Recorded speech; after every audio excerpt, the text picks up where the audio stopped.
Alright guys, what's up? It's Apollo here and welcome back to another Rome 2 Siege battle. But this is no ordinary siege battle. This is the start to an 8-team 3 vs 3 siege tournament. Now, before we dive into the tournament, I do want to give some shout-outs to my patrons, Krusty Buns, McGregor, Ryan Pavic, Tim Dobner, and Walticus. Thank you guys for supporting the Patreon. And if you guys want to support the Patreon as well, there's a link to it down in the video description. Now, this tournament is going to be awesome. It's hosted by Chronic Masturbator. Gotta love that name. I love Chronic. I played with him a lot back in the day, and he really just wanted to host a siege tournament and set it up because he just thought it would be fun, and absolutely it is. I always wanted to commentate on a siege tournament, so quite excited about that. So this is the very start of it, and every new Rome 2 siege battle coming out is going to be part of the tournament until, of course, the finale of whoever, makes it to the finale. So if you don't care about the tournament and you just want to see a juicy, bloody battle and you don't care about the rules, skip to this time marker right here. So skip to that, and that will take you to the start of the battle. Now, for the rest of you guys who want to learn about the teams and the important rules, the major rules, then hang tight. Here we go. So in today's matchup, we'll start with today's matchup. We're going to see the very first matchup. Here's all the teams, by the way. We've got Ducks to Electric Bungalow. We have Total Winners, who are going to be facing the Ducks. We've got the Pinky Toes of Zeus versus the Warriors of Ishtar. We have WW Bad Dyed to Cloth versus Corby First Baiter. And we have the Last Call versus the Hungry Wolves. So those are all the teams, and again, we are watching the first matchup here. Ducks, I'll just call them Ducks for convenience sake. Ducks versus Total Winners. Ducks are going to be defending, and Total Winners are going to be attacking today. You will see in the top, top corner of the screen, you will see the team name. And below that, they'll either have a shield or a sword. And the shield means they're defending, and a sword means they're attacking. And then below that, you have their record in the matchup. So they're both obviously 0-0. This is a brand new start, brand new tournament, first match of the tournament. So I'm super excited about this. And that will pop up occasionally throughout the battle just to remind you guys what's going on. It's not going to be there the entire match.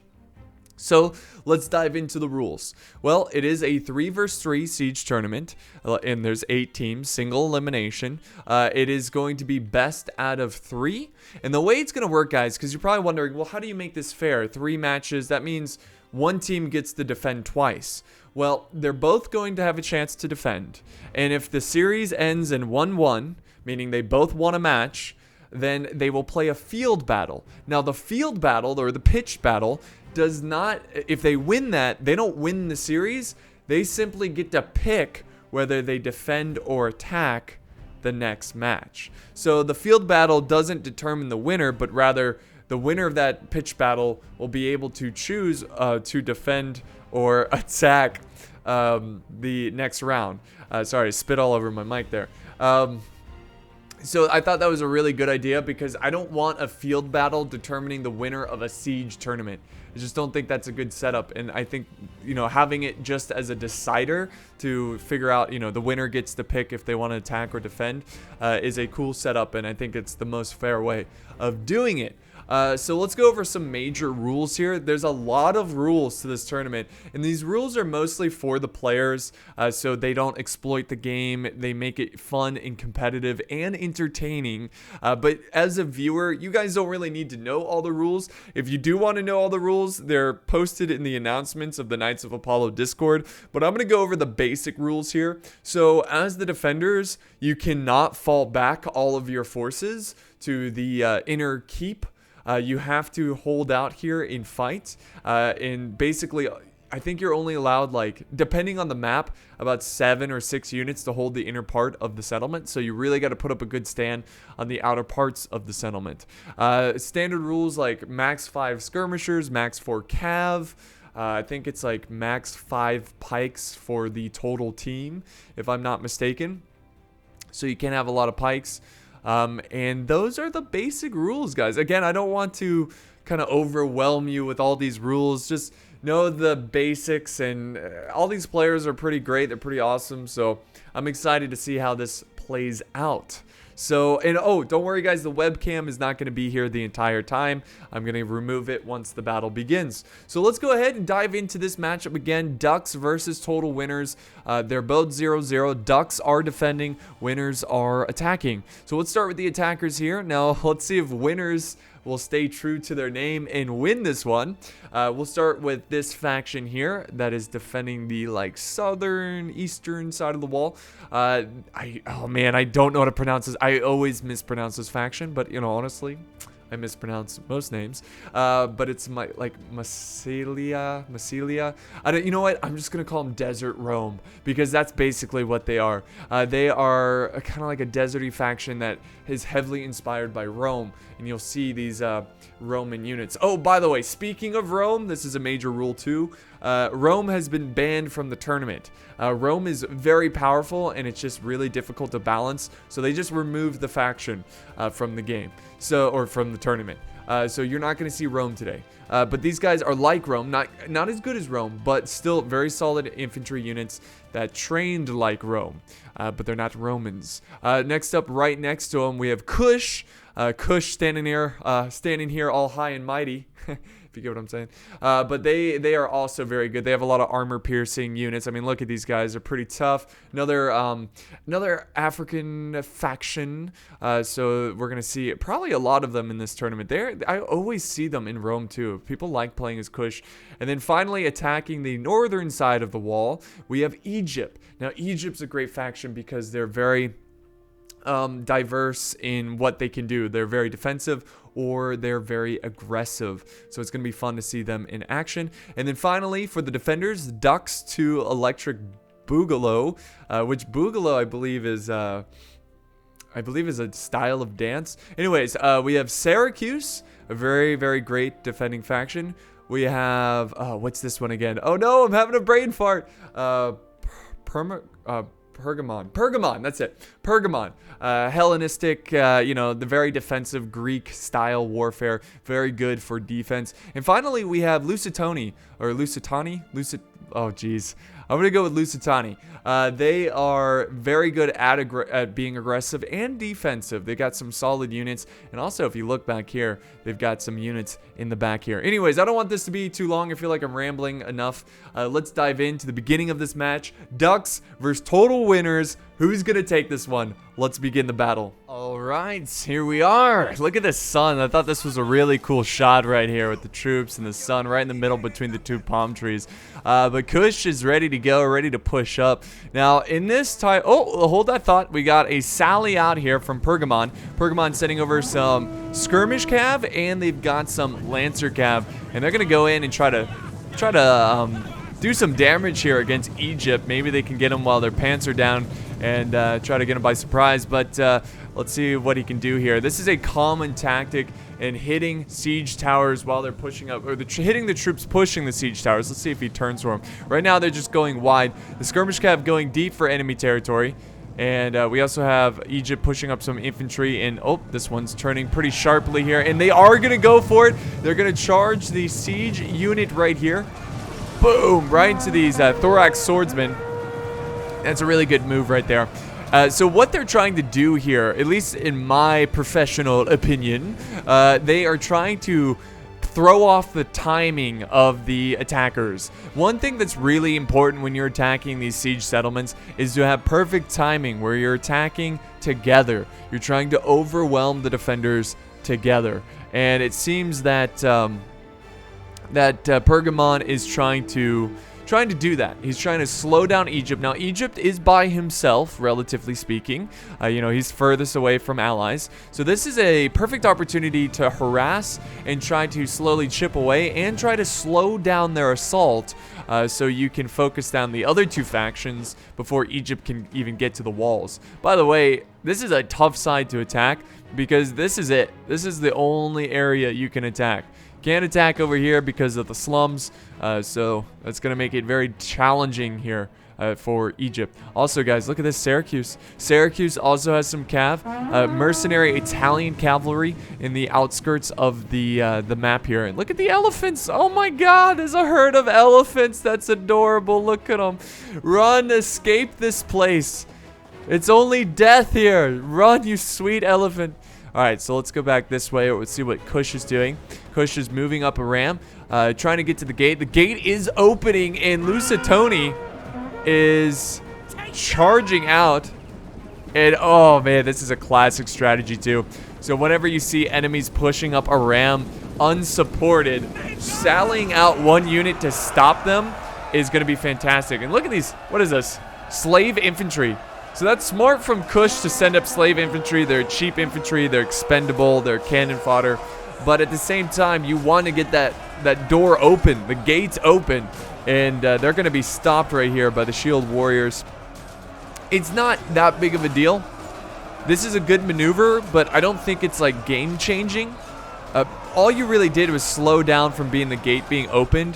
When these siege towers make it to the wall and there's more infantry near the wall, Lusitoni is going to retreat. They're going to retreat, and you can easily just get more infantry on here and to open the gate. And the fact that these are slave infantry, they're not even worth that much anyways. Like, they're not super skilled. They didn't cost a lot. So losing them like this is not going to be a big deal. Now, over here, we've got Desert Rome pushing up. And I'm so sorry if you cringe every time I call him Desert Rome.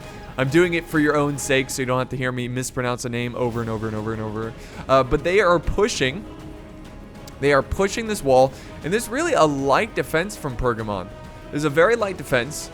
Oh my God, they're just throwing away Javies. Oh no, hold fire. Yeah, that's a bad angle. But they do have some swords and spears, but it's a pretty light defense, and there's no archers. So Desert Rome here can set up some archers and fire down at the defenders. This is, I feel like they're giving up this wall a little too easily. I think they need to try to fight for it a little bit harder, but maybe they will send up more infantry. Let's go ahead and see what else is going on here. We've got the slave forces, the slave infantry, retreating away from the fight. And now Lusitoni is retreating their veteran shield warriors back into the walls.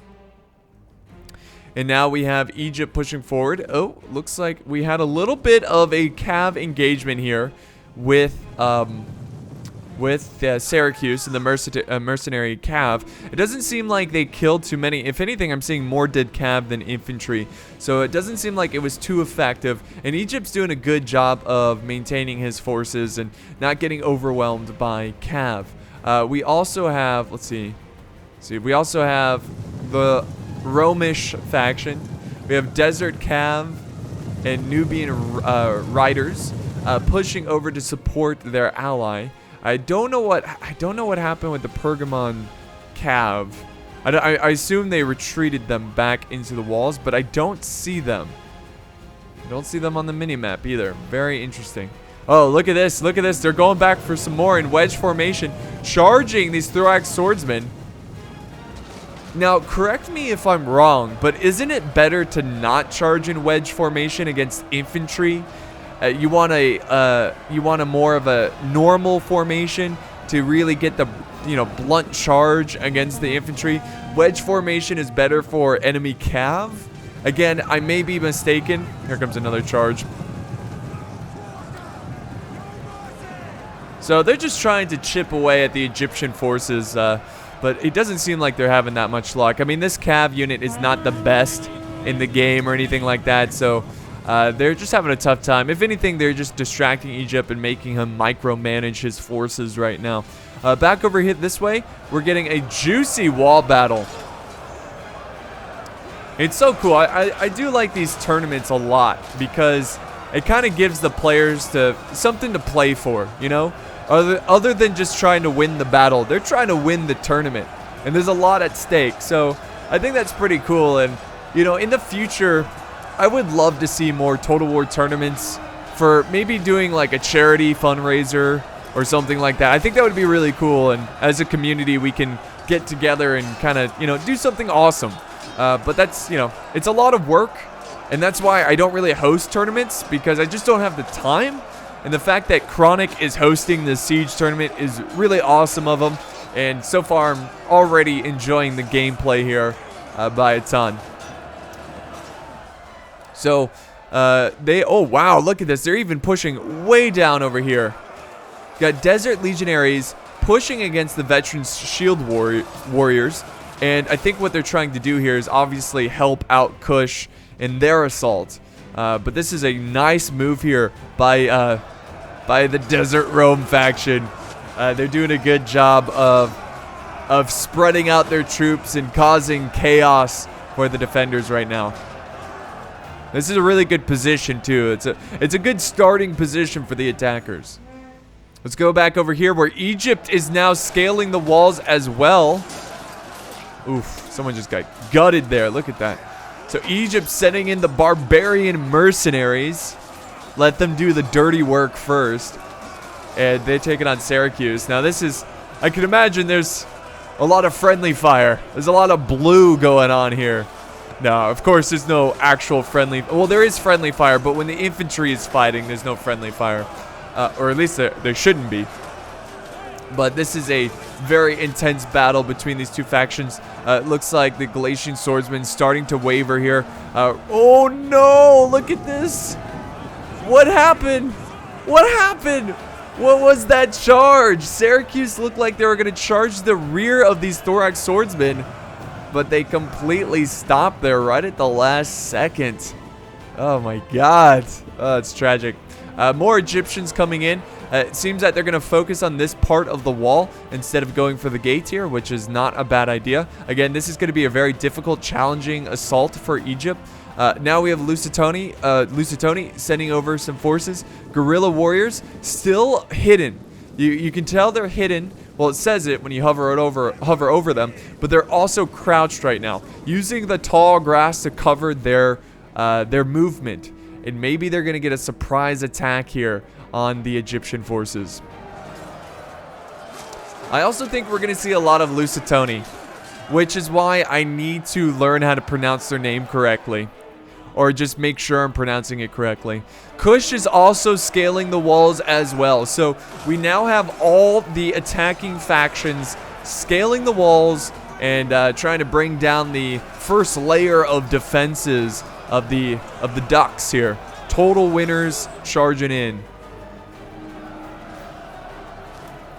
I should definitely try to use the team names a bit more to kind of reinforce for, you know, you guys, the viewers, on who's who. Love the animations here. See, I love the animations, but it caused a lot of sliding. You know, it causes a lot... Oh, someone got tossed over their shield. It causes a lot of goofy sliding and rubber banding in the battles. I just think if they kept working on this system, it made it less rubber bandy. Oh my god. Oh! Guy just smacked him with... He's going in. Look at this. Oh, he's going in! Oh, he died though. He's dead. That's amazing. But they're fighting hard for those walls over there. And we've got Desert Legionaries also fighting pretty hard for this corner. Pergamon, the defenders, ducks to Electric Boogaloo. They're fighting hard as well. And look at this. Oh, man. They've gone through the gate and nothing is defending the gate. And because of that, the Desert Legionaries have pushed through and they are causing a lot of chaos over here. Look at, he's even holding this unit in reserve just in case they send up reinforcements and letting this unit kind of do all the heavy work. Honestly, though, I would try to get behind these forces as soon as possible. Try to get past them, you know, and outflank them. Over here, Kush is starting to break here. So just a quick overview. It looks still very, very intense for these walls. Very intense fighting. Can't really decide who's gonna, or tell who's gonna win this little engagement. Over on this side, Egypt is starting to break once again. Egypt, I mean, you got to give credit to Egypt here, guys. I mean, they've got such a challenging part of the defense to attack. And it's just causing a lot of death for their side. But again, sometimes, and I want to make this clear, in Total War, it's not always about how many kills you get. It's more about what you did for your team. So Egypt might not, and he still might, but he might not end up with the most kills. But he played his part in attacking one of the more difficult positions to take and helping out his team. And I think that's what's important to keep in mind. Also, I mean, I've seen players tactically be just not great and still end up with a lot of kills. So again, just because you have a lot of kills at the end of the battle doesn't mean, and a lot of the times it does mean, but sometimes it doesn't mean that you were just like amazing, you know? You could have just ended up killing a lot of peasants or archers. There we go. Troops are being tossed over. The pajama boys try to hold here the best they can. Oh, there's a bird flying right overhead. Beautiful. So the mini-map here, if we get a bit of a tactical view, Pergamon finally starting to break from this point, and you can see over here they are kind of trying to reform their lines, but it's not looking good for these spears right here. And it seems that Desert Rome is going to take this position, and he's going to have a nice position in attacking this area. He's got the high ground, he's got the walls. He can really rain down a lot of arrows on these guys. Now, I think these guys used up all their ammo. Oh, these are peltas, so. But these slingers over here, they have their swords out, so I think they used up all their ammo. Still fighting over the walls over here. Kush looks like they are making some progress here, getting some momentum in taking these walls. And unless Lusitoni send up more forces to help defend this wall, I'm pretty sure Kush is going to take this wall. Now over here on the other side, it's really still tough to tell. And look at this, another charge. Oh, Syracuse using their Italian cavalry very wisely. Going after Bowman. That is a bad loss right there for the attackers, for team total winners. I cannot stress how important it is to keep your archers alive till late game. All right, you've got to keep them alive because they are so good at bringing down defensive stagnant units. And if you lose archers early on or use them too much, as in use up all their ammo, it can be disaster. So that was a huge victory for Ducks there for the defending team. Egypt is holding back a rear guard, I guess you could say.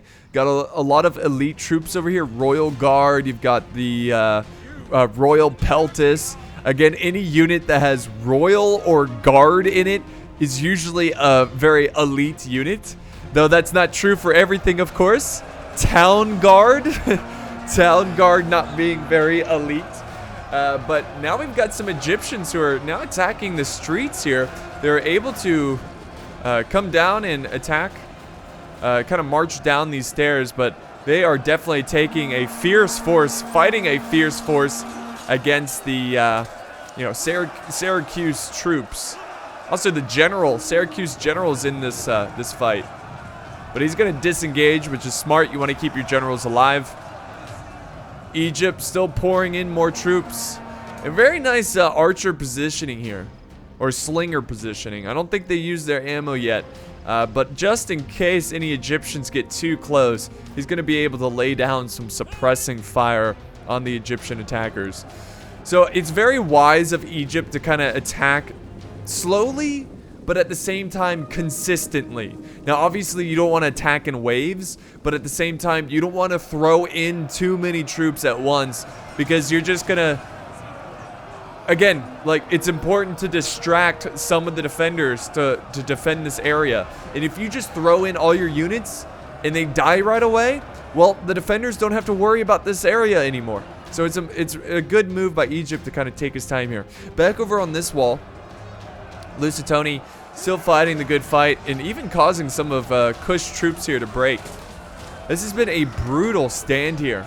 A brutal stand.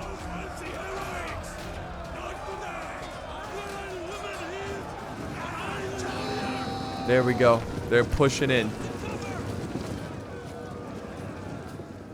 So Kush is gonna have to send up more troops for sure. A lot more troops.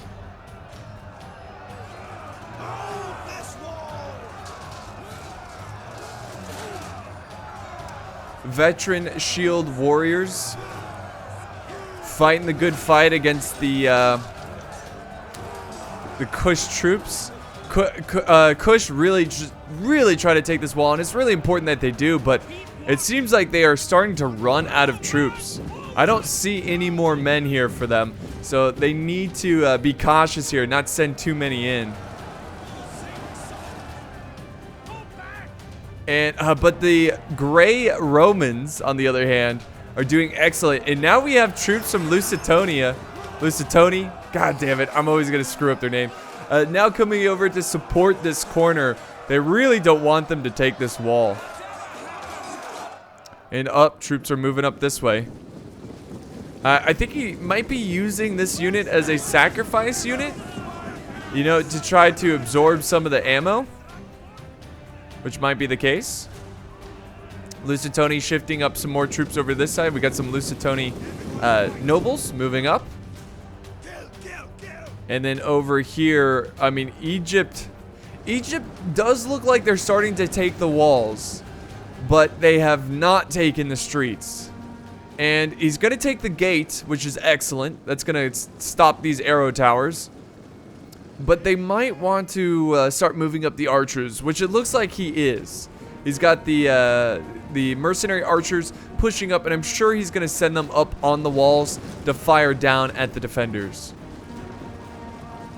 And you also have to be careful over here when capturing these gates, because it's so stupid. I don't know why this is, but when you capture stuff in Rome 2, the towers fall apart and crumble, and that will kill some of your men.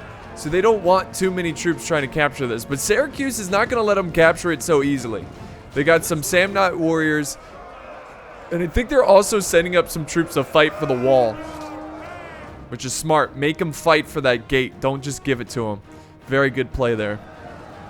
Back here, some armored soldiers going after these nobles. It's still so close. And I think really if Kush is going to be able to take this wall, which he is getting very close to taking it, I think it's going to come down to his ally over here really supporting him. I think it's time for them to start pushing a little bit more aggressively. And he is sending up more troops over to the wall. So that's exactly what he's doing. Setting up some desert legionaries. Oh, look at this. Archers are now opening fire. Look at this. Nubian bowmen. Some Kushnite war archers, if I'm pronouncing that correctly. They are firing over the walls and going after enemy archers. Enemy slingers. These slingers are now opening fire. Let's see, what are they going for? I think they're probably firing at the troops on the wall here, which is always a smart target. Wow. That's a good move there by Kush, really trying to silence these archers. Back over here, Egypt is still fighting for these walls. And we are a little less than halfway through this battle. And it's still going to be really difficult to tell who's going to win this one.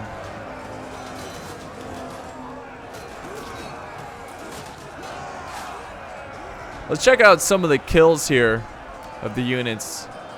So we have these axemen who have 90 kills. Definitely racking up some kills there. Let's see, what else do we have here? Got Royal Guard who have 20 kills, but it looks like they're just now entering the battle. So they're going to come in. Egypt might finally take these walls. And if he can set up some archers here, that's going to be a great success for Egypt. More axemen getting 66 kills. Taking on some thorax swordsmen who have 134 kills. These thorax swordsmen have taken out a lot of men defending this wall. Let's go back over to the other side. And let's see how many kills the Lusitani. Let's see. These nobles, 130. We have 68 and 134. Jeez, from the armored warriors. Wow. Let's look at the gray Romans. 60 kills. I think they're pretty fresh. They're still joining the battle. These nobles getting 8 kills, so they've just been called into battle to hold this wall. Back over here, this has just been one of the bloodiest areas of the battlefield because it's just been so concentrated on this corner. Desert Legionaries getting 95 kills and Lusitani Nobles 97, so pretty even matchup here in terms of kills. And here we go, Grey Romans pushing in. I think he's sending up skirmishers or slingers to absorb some ammo, and it's actually working. Look at that. Oh my God, look at all the jabbies. That was cheeky right there from Team Total Winners. My God, that was a good move there. Very good move. Woof. So that just caused them to waste a ton of ammo on a skirmishing unit. That's what you need to do. That's some pro plays right there. And you know, honestly, I think the defenders were probably just not paying attention and the unit just automatically did it. So here we go. Now we're going to see these desert cohort go in.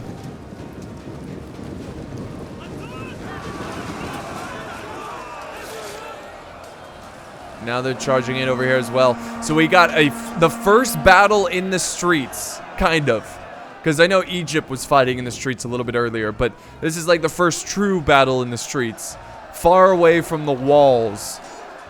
God, that was such a good play by them. So good. And look they still have plenty of reserves back here. I don't know, guys. The attackers are doing okay. Like, it's still so close to tell. Kush is having a tough time, but at the same time, Kush is killing a lot. Even though he hasn't broken through, he's killing a lot of troops. Got some troops at the gate there. Let's go back over here where we have Syracuse. Uh-oh. Syracuse reclaiming the walls. I don't know what happened here with Egypt. Just seems that they got pushed back by Syracuse. And this is this battle for these walls over here has been so back and forth. These players just gruesomely, tooth and nail, fighting for this wall. It's been a pretty exciting sight to see.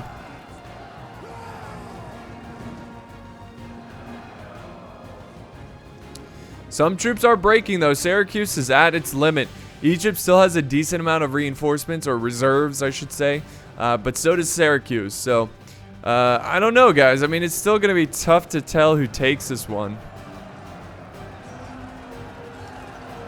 It's going to be tough to tell.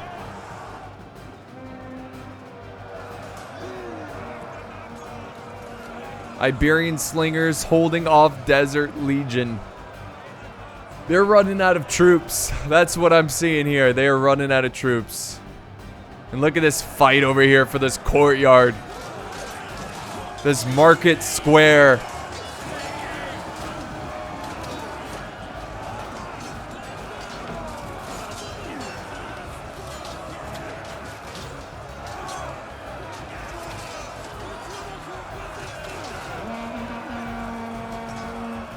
Awesome fight right there. Awesome fight. He's got some reserves ready to go. I think he'll be able to break through. He is trying to flank around. Sure enough, there are some troops defending the flank. But I think the desert cohort should be able to break through these guys. Now, they do have the support of the arrow tower over here, which is going to help them out in this combat, of course. But I don't know if it's going to be enough. And we have some slingers coming in from his ally. And I think they're going to... Oh... Okay, look, I thought they were going to use the gap there, but it's not big enough of a gap. Desert Rome might have to send up more troops to help with that flank. And oh no, Pergamon is breaking over here. And more troops are pouring into the fight. He knows now is the time. They're starting to waver. Get in there. Give them the cold steel. Awesome. Oh yeah, they're breaking. They are breaking.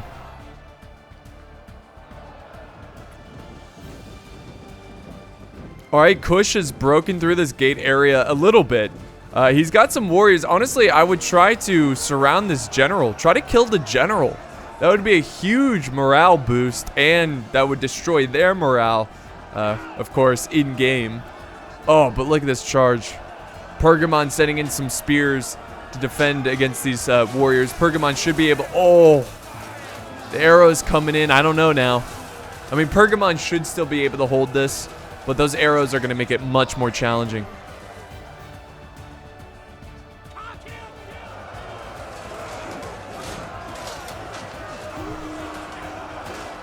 All right.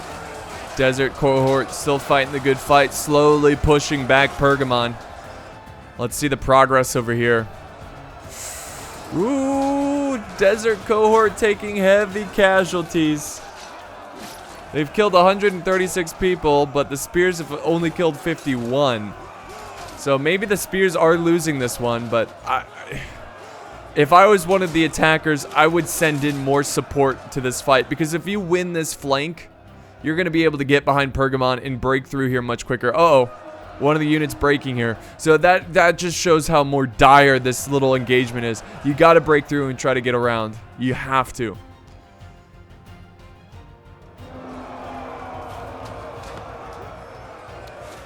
I mean, the balance of power is still dead even, guys. I can't believe that.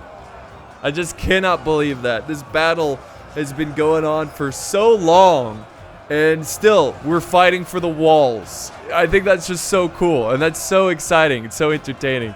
But still fighting for the walls. It's getting a little laggy here. Getting a lot of troop movement. Oh, yeah. Big fight for the gate. Big old fight for the gate. God, these teams are just going at it right now. Just sending everything they got. More Kush forces coming in. Kush is pretty much out of troops. They've got archers, and all of their infantry is engaged into the fight. And Desert Rome not able to break through over here. So he wasn't able to help Kush. So I think the attackers are definitely struggling on this side of the battle. And on this side. But Desert Rome is doing really well. So, the attackers are struggling. Is that what I said? Okay. Just making sure I didn't say something wrong. But yeah, we got a small unit, depleted unit. It's already fought a lot. Already got 129 kills coming in to support this flank. Maybe he's going to rest him up. Oh, they're going to throw their javies? What? That might get a lot of friendly fire. Let's see if they do it. Okay, these aren't javies. They're Pila, but whatever.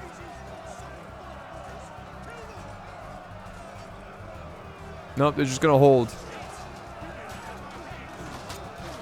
But I really think if they charge in right now, they could break these spears and get behind Pergamon. Pergamon's sending everything they've got over here. Look at this. Not a bad place to fight. You know, fighting under these tents would be nice. Just get some shade. I'm sure this is a very hot area of the world. So heat is one thing you have to really worry about. But Pergamon is now getting the help from their allies, stopping Kush.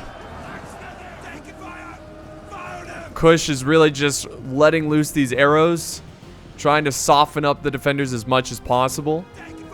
And then over here, Egypt is still fighting the good fight.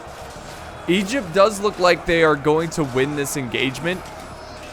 But even if they break through this unit, there's going to be a lot of reserves waiting for them.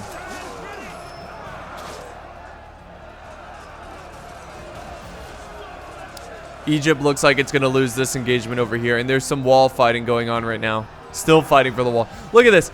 Carpet of death. You can't even see the stones, the ground here of the wall.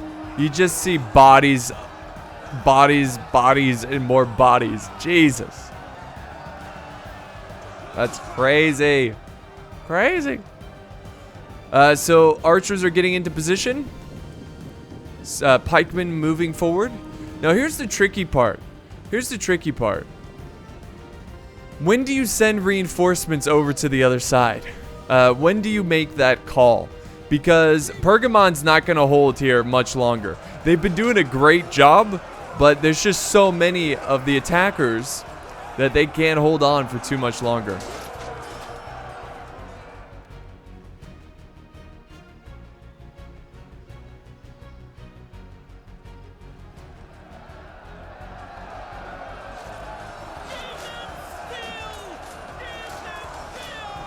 Give them steel.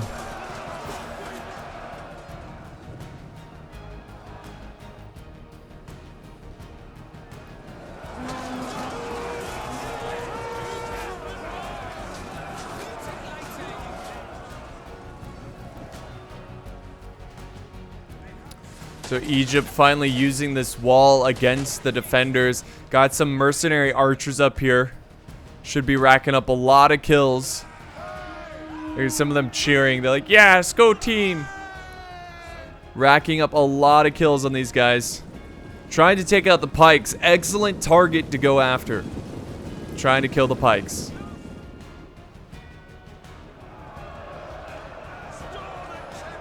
Syracuse should be able to hold this street right here.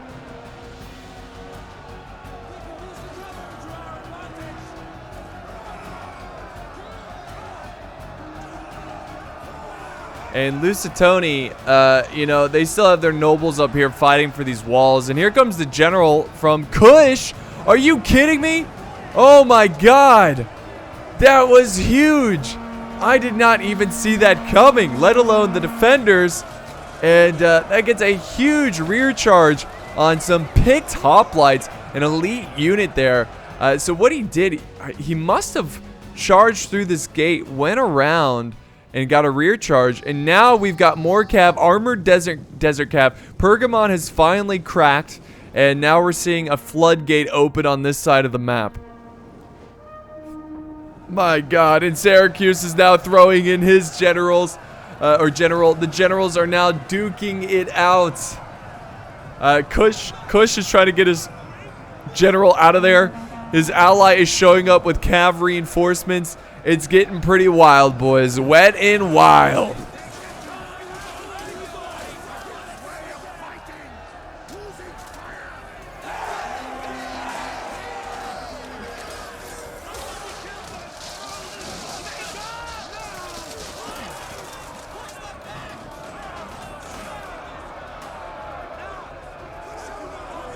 Epic struggle over here.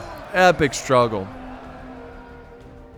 The good news is that Egypt has pretty much been wiped out here. Unfortunately, the archers are going to get kind of thrown off the walls.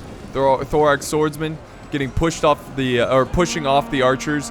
And now what's left of Egypt is fighting it out for this street. Syracuse has successfully defended against Egypt. Again, Egypt had a tough time at this battle. He got harassed by cav. He was taking on a very challenging part of the map.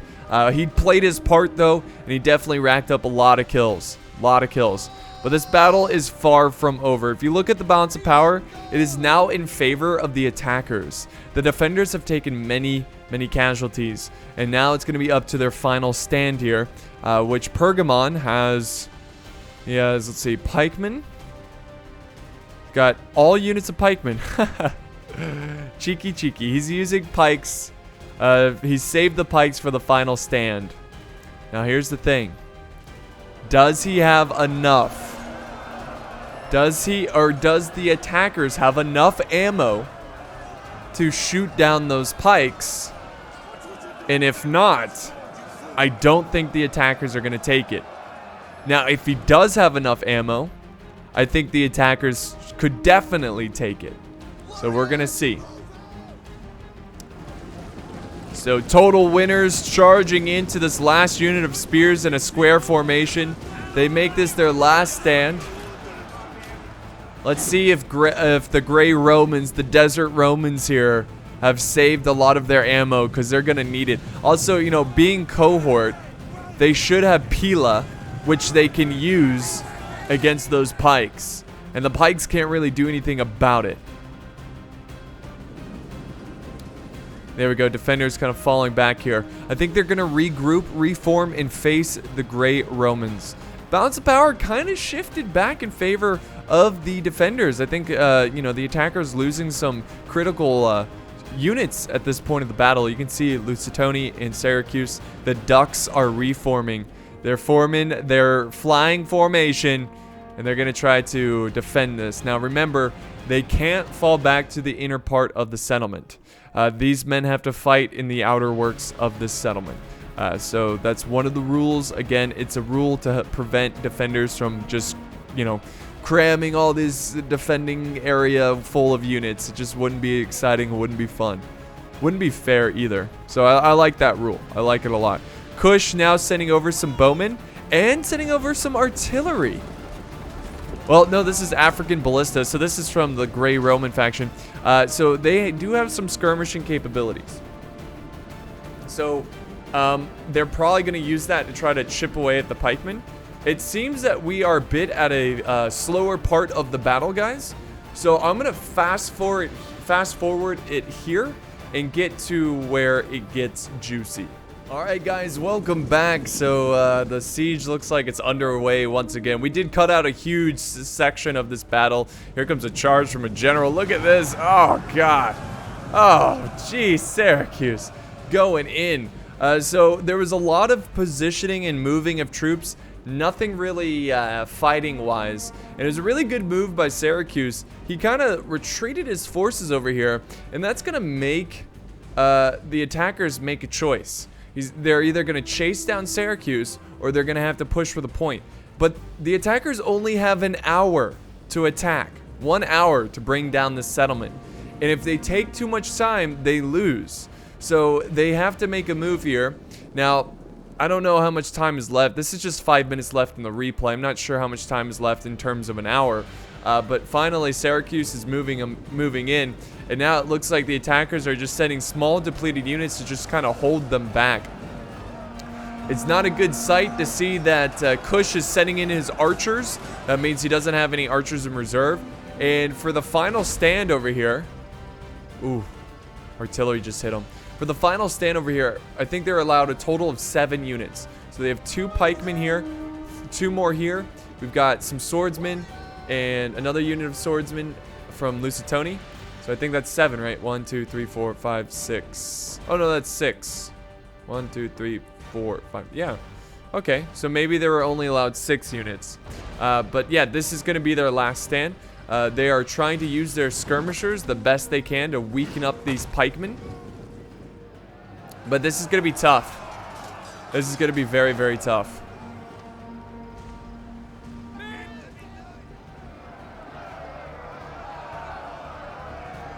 I don't know. I think the defenders are going to take this one. It just seems with those pikes, like, with the pikes, they just don't have enough.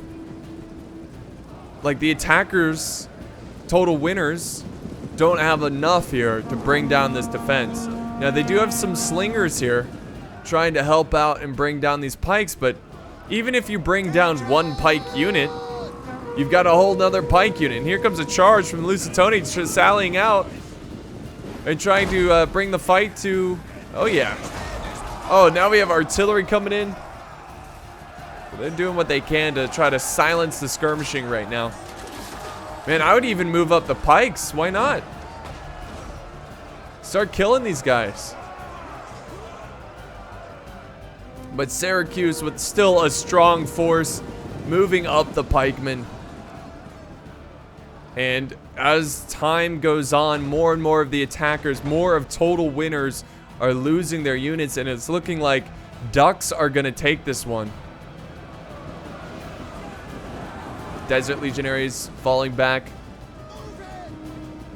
Trying to reform. Yeah, there's just no way. No way. The attackers just don't have enough units to win this one.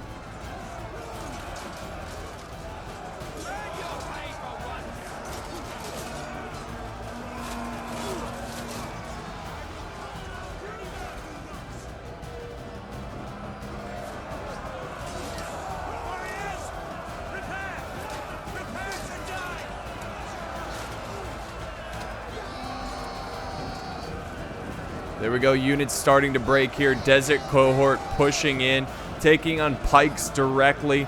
Not looking good. Now we have Cab charging at the rear.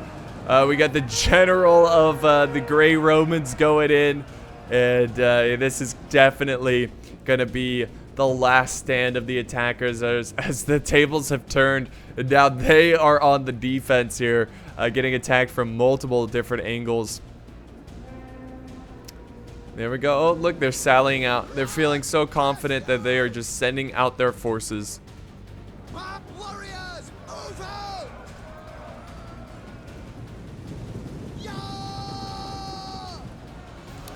Yeah, there's no way they're going to stop this Syracuse force here.